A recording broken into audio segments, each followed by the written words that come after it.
ప్రణామం. సాయినాథుని సన్నిధిలో అనగా సృష్టి స్థితి లయకారకులైనటువంటి బ్రహ్మవిష్ణు మహేశ్వర స్వరూపం శ్రీ దత్తాత్రేయ స్వామి అవతారం.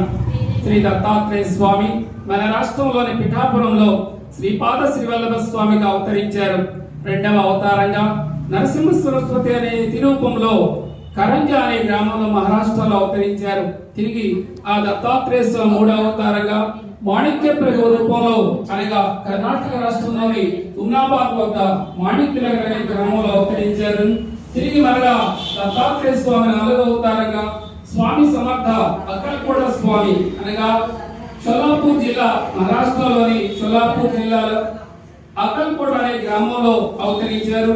అలాగే తిరిగి ఆ దత్తాత్రేయ స్వామి ఐదవ అవతారంగా షిరిడి సాయినాథన్ రూపంలో మహారాష్ట్రలోని షిరిడి అనే గ్రామంలో అవతరించారని ఈ దత్త పంచకం అనగా ఇంకా దత్తస్వామి గజాననమాల, ఆదుద్దీన్ మాల, దురివాదాల ఇలా ఇంకా అవతరించిన ఈ దత్త పంచకం వీరందరూ కూడా వారిని ఆశ్రయించిన భక్తులందరినీ కూడా ఒకే విధంగా వారిని అనుగ్రహిస్తారు. వీరి లీలలన్నీ కూడా ఒకే విధంగా ఉంటాయి.